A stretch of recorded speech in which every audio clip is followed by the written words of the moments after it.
Hi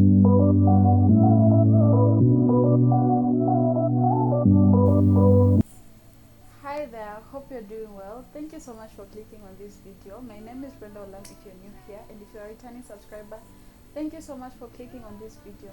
So today, since I have the time, I decided to film my labor and delivery story. So, so for those of you who are new here, I was pregnant a while back, and I did some 2 videos about my pregnancy. I'll link them up here if you're interested in looking at that. But since I have the time, I'd like to tell you guys how my story happened, because I know I've disappeared from YouTube for a while. Having a newborn and getting to do this filming is actually hard without the baby waking up and disturbing you. I've actually tried to film this video before, but it just didn't come out as well as I expected. So today, since I have the time, I'm going to film it.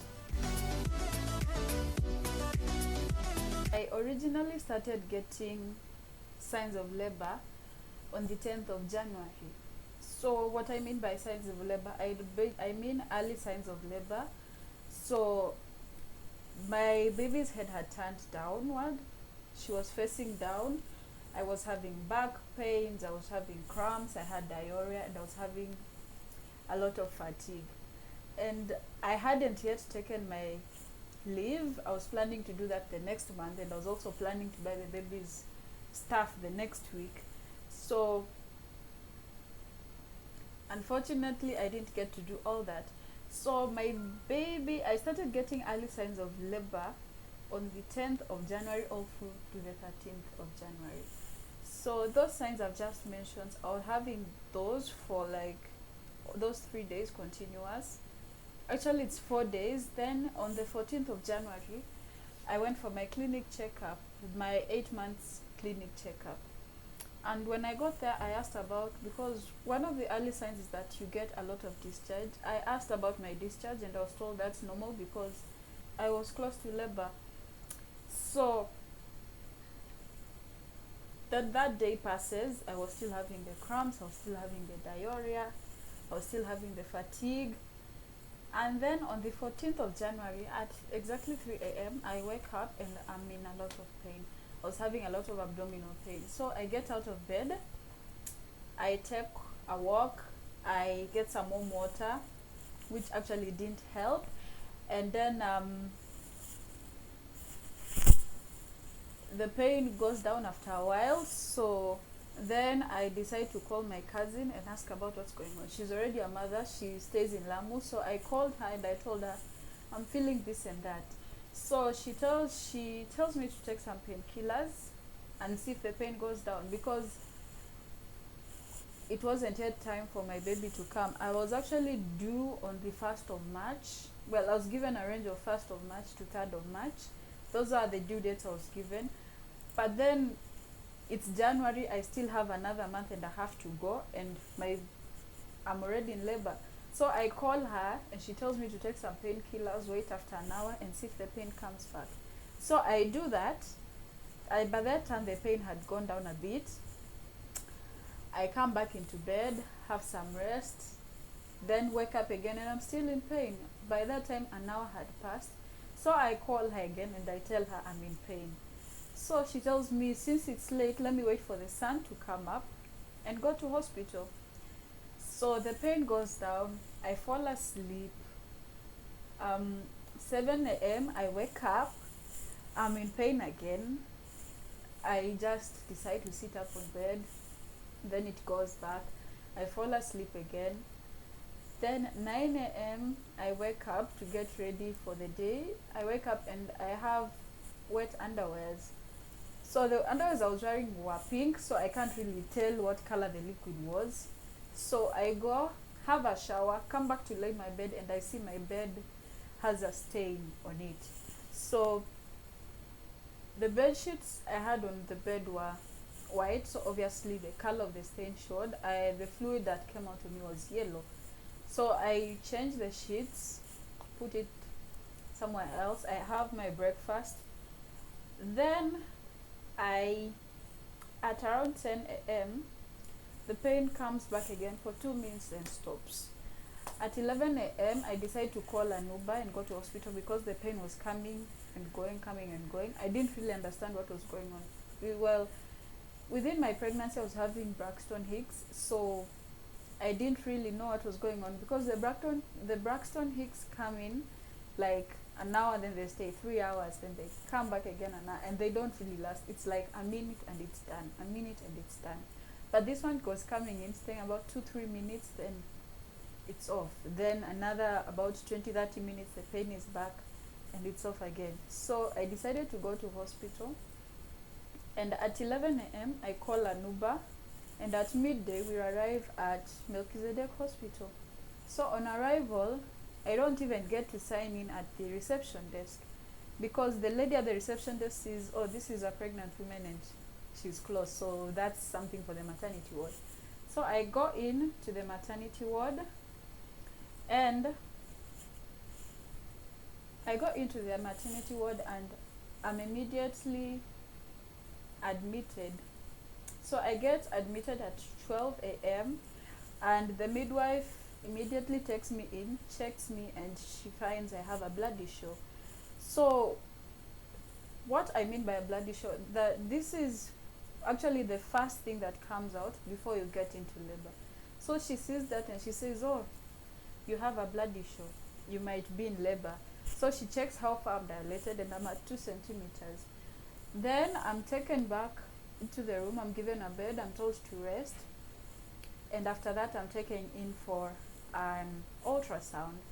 So I go in for my ultrasound, they tell me the baby is okay, the fluid that is left is enough to help the development of the baby all through to 9 months, which I'm relieved of. So I think maybe I'm going to be given painkillers and the pain will go down and I'll go back home. Not knowing the pain was actually labor pain. So I'm taken in, I'm put on IV drips of painkillers, I'm given some painkillers, then it goes for about 20 minutes, the pain still doesn't go down. They can't change the bottle, give me another type, I don't know what else they gave me. But then the pain still didn't go down. Then they take my urine sample and my blood sample to the lab for testing, and still then a gynecologist comes in and he checks me and tells me that I'm in labor, and since they don't have a nursery there and the baby has not yet reached full term, I'll have to be referred to a hospital that actually has a nursery. So they suggest I go to Kenyatta, which I did. So by that time it was around 11 p.m. Then since I couldn't check myself out of the hospital, I had to call my friend who lived close by. I called her and she came, she dealt with the payments and all the forms.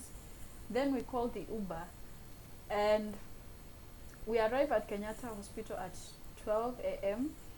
And at 12, I just showed them the admission form and they immediately admitted me. So my friend goes back again, deals with the bills, pays the admission fee. They actually charge 1,200 for admission. So I paid 1,200 for admission, and then I'm assigned to a bed. So when I get to that bed, I'm told not to sit. I'm also assigned to a midwife. I'm told not to just sleep and take walks. That helps speed up the dilation. So I do that. But the pain wasn't so strong that, if it was to come in, I would be like, on my breaks, I would go down and scream. So I was just walking. I walked for about an hour. I was exhausted, came back to sleep. Then at about 1 a.m.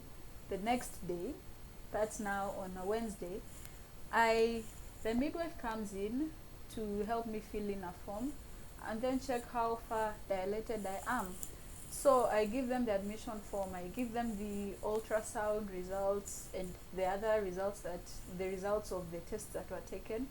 I hand them over to her. She fills in the form with all my details, takes my antenatal visits book, then she checks how far dilated I am, and to check that dilation actually pains. So what they basically do is that they use these 2 fingers and put it in through your vagina to check how far your cervix is dilated.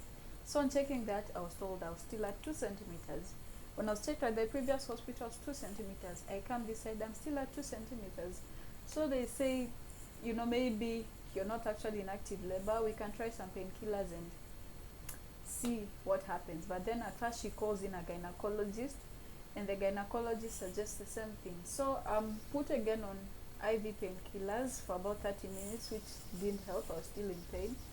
So they take that off, and I'm told to walk and see what happens.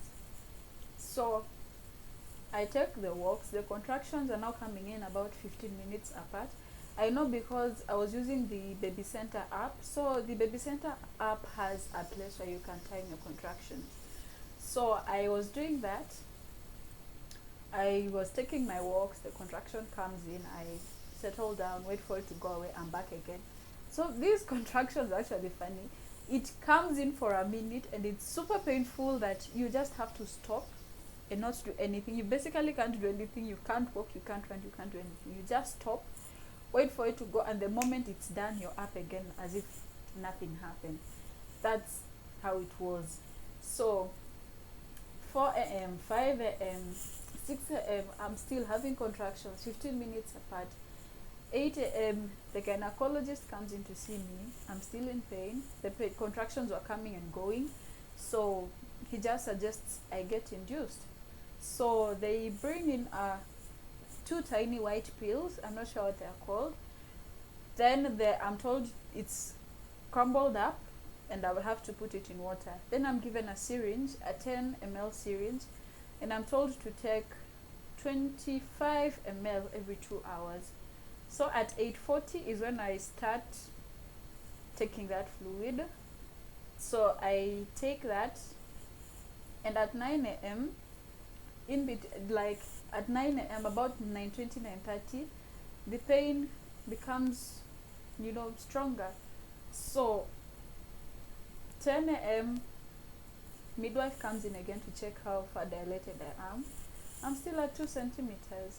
So I have breakfast, take some few walks again, Then at 11 a.m., I have my breakfast, take a walk again. Contractions were coming and going, still 15 minutes apart, were lasting a minute and going away. At 12 a.m., the contractions became stronger. I was still taking my fluid at 12 a.m. Remember, I hadn't even bought anything I had bought a few clothes, but that wouldn't help at all. So the moment my friend heard I was in labor, she dropped me off at Kenyatta, came back home, had a rest, and the next morning she was running up and down to get the baby's things. So at 12 a.m., my friend comes in, she brings me lunch and brings me a few necessities of the baby that I'll need. So at 1 p.m., at 12 I have my lunch, and at 1 p.m. I'm completely exhausted with the walking. Remember the previous night I couldn't sleep. So I try to rest. I go back to bed, try to rest. But one problem is that the moment you try to sleep and the sleep starts coming in, that's when the contractions also come in. So you basically cannot sleep. So 2 p.m. comes in, the midwife comes to check how far dilated I am. I'm still at 2 centimeters. They were hoping maybe with the induction, everything would be speeded up. I'm still at 2 centimeters. I'm told to walk. I walk. 2:40 comes in. I take the fluid. Then the contractions started getting closer after that and stronger. So at 3 p.m., the pain is now too strong. The level of it comes in, I just can't do anything. I stop and wait for it to go away. Then I'm back again on my feet. So 3 p.m., I'm walking, come in, I stop walking, they go, I continue walking, and the midwife then sees me and suggests I take a few walks and I do squats all at the same time. So that's what I do. I squat, I walk, I squat, I walk. That's all I was doing. So 4 p.m. comes in. I'm still having contractions, I'm still in pain. My friend comes to see me, I've not yet given birth. 6 comes in, I'm still in labor, I have my dinner, I have my tea, I'm still in labor. At 7 p.m., my mom comes to see me and I spend some time with her. 8 p.m. comes in, still in labor. 9 p.m., midwife comes in to check dilation, still at 2 centimeters. So it goes on. 10 p.m. comes in, gynecologist comes in, I'm still at 2 centimeters. At 11 p.m., I was still in labor, the contractions were now stronger, the pain was unbearable. Like it will come in, I feel like crying because of the pain, but I can't cry. That's how painful it was. Midnight comes in, I'm still in labor. Now we go to day 2. Day 2 was the worst because at that time, after the induction, now the pain was too much. I couldn't do anything. Like I was exhausted by that time. So day 2 comes in and that was the worst because I was in so much pain, it was unbearable. And that goes on. At 6 a.m., the midwife comes in, checks how far dilated I am. Guess what? I'm still stuck at 2 centimeters. And by that time I was done because the contractions were so strong. The pain was so strong. But I'm just not moving. Then 7 a.m., gynecologist comes, checks us. We have breakfast at 8 a.m. 9 a.m. to 11 a.m. Still in labor, doing the exercise, walking, doing squats. If I get exhausted, I sleep. Trust me, the whole day was just like that. Then again, they come in to check me at 4 p.m. and I'm still at 2 centimeters. Then again at 5, the contractions were now so strong and they were closer together. At 8 p.m. my mom comes to see me and she's like, maybe it's not your time, you should just go home. But the level of pain I was in, I don't think I would have been able to come home because it was just unbearable. I just told her, let me just stay here. Maybe by the end of today, my baby will be here. But then, 9 p.m., Kena comes in, checks us, checks me specifically, and I'm still at 2 centimeters. By that time, the ward I was in, women who came in after me had given birth and gone home, and I was still there. Just imagine that. You can just imagine the pain. They come in after you give birth, go. Those who came in for the C-section come, it's done, and then they go. And you know how Kenyatta can be busy. I was there, day 2. Still.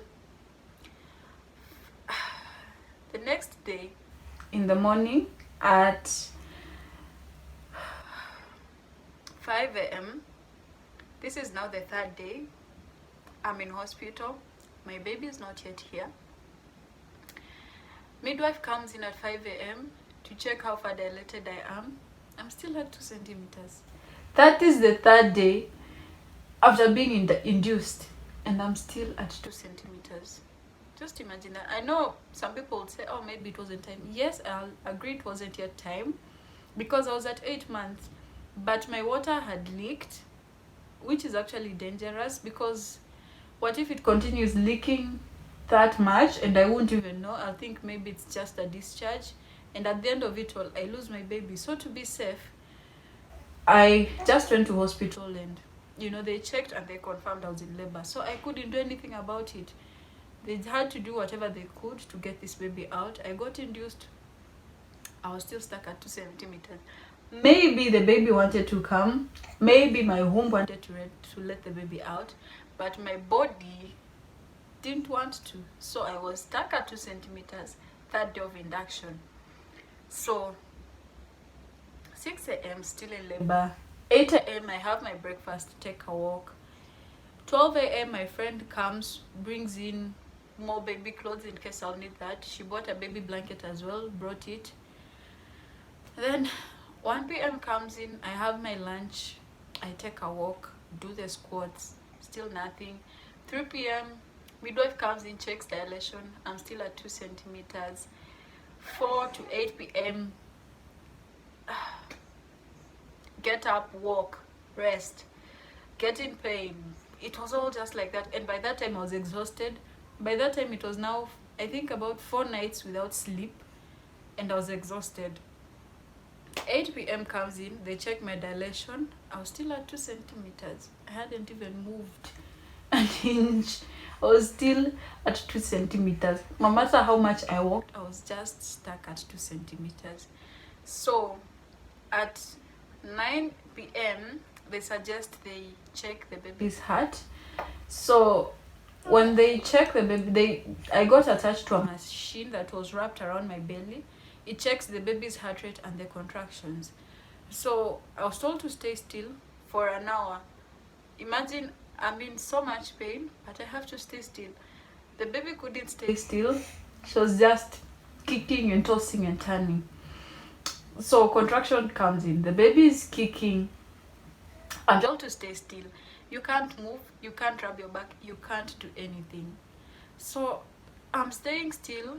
Contractions are now closer, about 8 minutes apart. They come in so strong, you can't do anything, you're just stuck there. So I stayed there till the hour now was done. My mom came in, she couldn't come to see me. I remember calling her while I was still attached to that machine. I was from having a contraction. I called her crying and I told her, Mom, I'm done, I'm tired, I'm exhausted, I can't do this anymore. And she told me, to just be patient, the baby will come. So once they're done checking whatever it was they wanted to check, I go see my mom. I'm in pain, contractions were coming and going. She was helping me rub my back. And at 11 p.m. my mom leaves. She had brought me dinner. I remember asking for ugali and cabbage with tea, and she brought me that and some pizza. But then the moment I got back to my room, I was told I can't eat anything because I'm going into theater. So I get a hot water bottle, put it at my lower back to help with the pain, but trust me, that doesn't do anything. So I struggle with my pain. It comes in, I rub my back with that hot water bottle. By the time I was done with all that, it was at about 4:40 something when they came in to take me to theater. My back was swollen, and even touching it was super painful. So I was at that. Then I'm wheeled to theater at around 5 a.m, 4:50 something, 5 a.m. But before they wheeled me to theater, I was given an IV drip to see if the induction, and it was like a second induction to see if it will help. The drip got done. The contractions were stronger, but I wasn't dilating. I was still at 2 centimeters. So they come to wheel me to theater, and the moment they came to pick me up, I was at a relief that I'll finally get the baby out and finally be free of the pain. But then when it comes to mind, it's like they're going to open you up, you're going to get an operation, and that's the very first time in your entire life you're getting an operation. Honestly, I've never had even minor surgery. So I was scared when I was being wheeled there. In my mind, I was like, what if I die? Because there are stories of women who die in theater giving birth. So in my mind, I was like, what if I die? What if I don't make it out alive? What if my baby doesn't make it out alive? Because 3 days in labor with all those contractions, I'm sure she was already exhausted. So I start shivering. I start praying. They take me in, give me a form. I sign that form. I'm wheeled in to theater, and the anesthesiologist starts having a conversation with me, to help calm me down, to make me feel safe, which I really appreciate. It actually helped, because going through from my bed, being wheeled to theater, I was shivering and I just kept on praying. So getting there, he has a conversation with me, and I'm like, okay, maybe it will calm me down, and it actually did. Then they put patches on my chest and connect me to their machine to check my vitals, to keep monitor of my vitals. And he continues to have a conversation with me. I'm calm, you know, I get open, I open up with them, we talk. So he then gives me an epidural. So what he does is that at your lower back, by that time I was so sore. Honestly, I was so swollen. I even told him, I even asked, is my back swollen? And he said yes. So he goes ahead, he gives me an injection, but then he gives me a heads up and he's like, I'm going to inject you, you'll feel a pinch. So he injects me, and you know, the pain at my back, I was still having the contractions, but then he's like, oh, I'm sorry, the pain will go down in just a minute, you won't feel the pain anymore. So he injects me, gives me the epidurals, then they put some cannulas or branulas on me to give me more fluid. So they connect me to 2 IVs on both hands, and they lay my hand like across. So I'm given the drips, then I start shivering. After the epidural, I start shivering. I was shivering so much that I was shaking my entire body. Imagine my legs were starting to die off, but then I was shaking them as well. So I'm given an injection to calm the shivering. Then he gets a wet cotton and he begins like testing which parts of my body are numb. So he starts off with my chest, and I feel cold. I tell him I'm feeling it's cold. Then he goes down to my legs, and by that time I was just feeling a tingling, and he waits a few more minutes. Like everything was now numb. I couldn't feel my legs at all. Everything was now numb. He goes back again, and I tell him there's a tingling, but I'm not feeling it that much. It's just a tingling. So I said, okay. So I think after that, the nurse had already started cleaning me up, prepping me. And then she now tells me that, oh, I've shaved you, I'm cleaning you up. But I actually think by that time, they had already started cutting me. So about 2-3 minutes after my baby's out, I hear her cry. I start, you know, by that time I was sleepy, but then the moment I heard her cry, you know, I was up and I was smiling, I was happy. So the nurse carries her, shows her to me, and she asked me to tell her what gender the baby was, and I said it's a girl.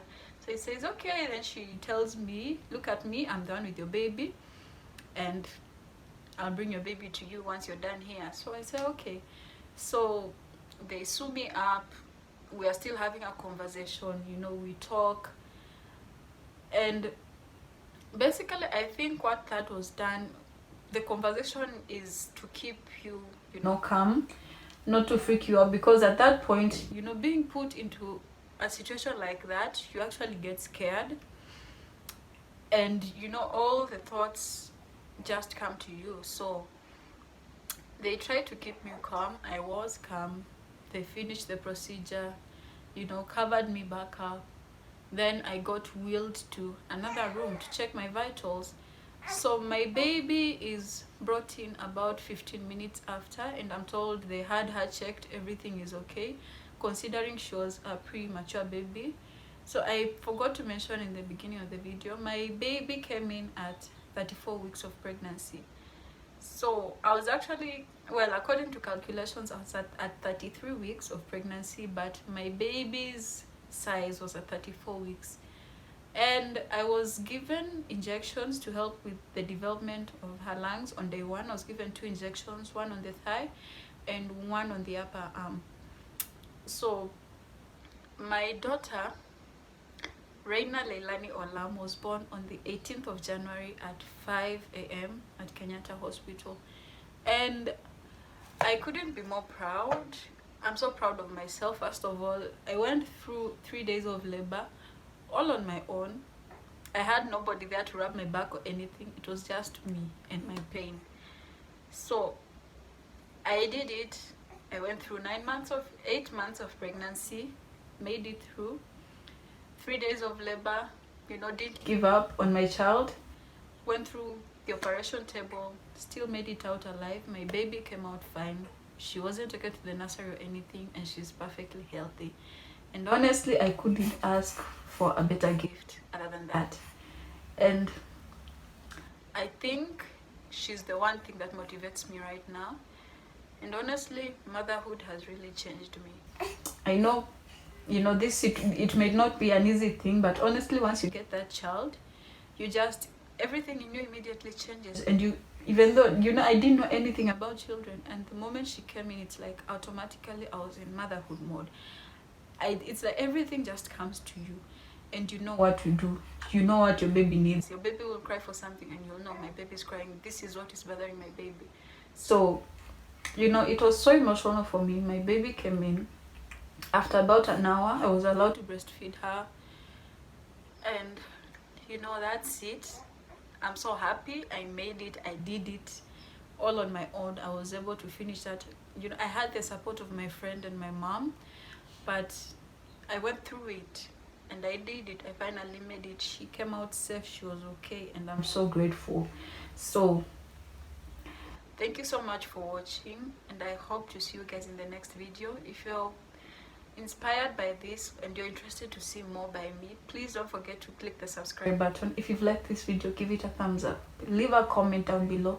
Let me know what else you want me to talk about. And I'm planning on doing a postpartum Q&A, so if you can, please leave your questions down below and I'll answer all of them in the next video. So thank you so much for watching. See you guys in the next video, and bye.